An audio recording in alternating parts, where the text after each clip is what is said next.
मैथिली ठाकुर देखते ही देखते कंगना रनौत बन गई हैं। अब इनकी बातें, इनके जवाब देने का स्टाइल और झूठ बोलने की स्पीड सब कुछ कंगना जैसा हो चुका है। ऐसा लग रहा है कि राजनीति में आने से पहले मैथिली ने कंगना को ही अपना रोल मॉडल बना लिया था। उनसे मोदी भक्ति सीख ली थी, फालतू के बयान कैसे देने हैं ये अच्छी तरह से समझ लिया था। कुल मिलाकर मैथिली ने अपने हिसाब से सब कुछ एकदम सटीक किया है और जनता को बेवकूफ बनाने की जो थोड़ी बहुत ट्रेनिंग रह गई थी वो बीजेपी ने इन्हें दे ही दी थी। हालांकि इतना करने के बाद भी मैथिली जनता की आंखों में धूल नहीं झोंक पा रही।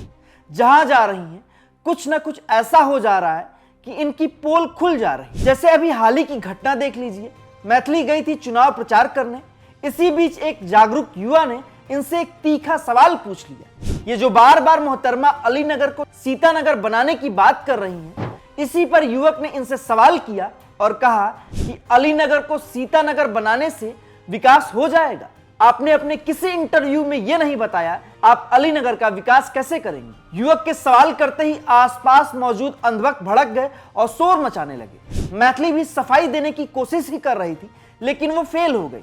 अब ये वीडियो सोशल मीडिया पर खूब वायरल हो रहा है और मैथिली की जमकर फजीहत हो रही। इससे पहले इनका मखाना वाला कांड तो आपको याद ही होगा, जहां मैथिली ठाकुर मिथिला की पहचान और सम्मान कहे जाने वाले पाग में मखना रखकर खा रही थी। बाद में जब तस्वीरें वायरल हुई और लोगों ने सवाल उठाए तो मैथिली सफाइयां देने लगी। पहले तो इन्होंने सारा दोष अपने गरीब ड्राइवर पे डाल दिया।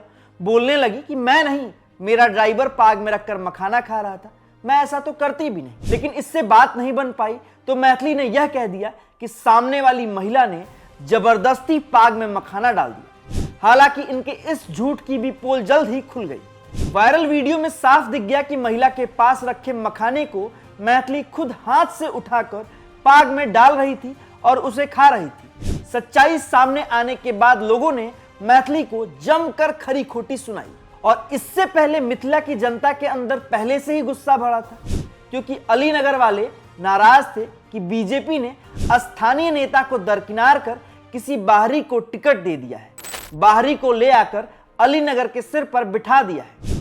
ऊपर से इनकी बीजेपी नेता और बलिया के बांसडी से बीजेपी विधायक केतकी सिंह ने मिथिला का जो अपमान किया वो कौन भूल सकता है। उन्होंने पाक की ऐसी बेइज्जती की जो मिथिलावासी बर्दाश्त नहीं कर पाएंगे। मिथिला के सम्मान कहे जाने वाले पाग को उठाकर फेंक दिया और कहा कि यह पाग नहीं सम्मान है, मैथिली मिथिला की सम्मान है।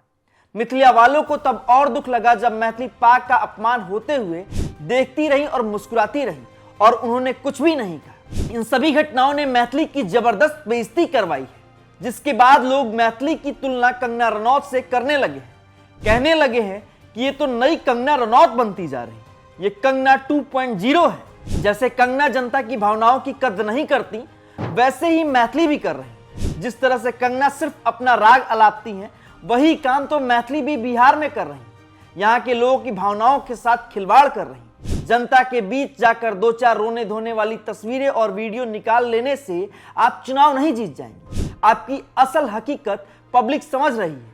मोदी की चापलूसी और महिमा मंडन करने से आपको वोट नहीं मिल जाएगा, क्योंकि आपको ये बिहार की जनता सिर पर नहीं बिठाने वाली। बिहार को वैसे भी अब कंगना नहीं चाहिए, बिहार को कोई ऐसा नेता चाहिए जिसे पता हो कि बिहार का सम्मान क्या है, लोगों की भावनाएं क्या है, लोगों की समस्याएं क्या है। वो नेता जो दिल से बिहार के लिए काम करे, न कि ऐसी लड़की जो राजनीति में टाइम पास करने आई हो और पैसा बनाने आई हो और अंधभक्ति में चूर हो, जो सिर्फ मोदी की चरण वंदना करने में ही लगी रहे। उसे क्षेत्र के विकास से कोई मतलब नहीं है, उसके लिए विकास का कोई रोड मैप ना हो। ऐसे नेता को बिहार के लोग क्यों अपनाएंगे।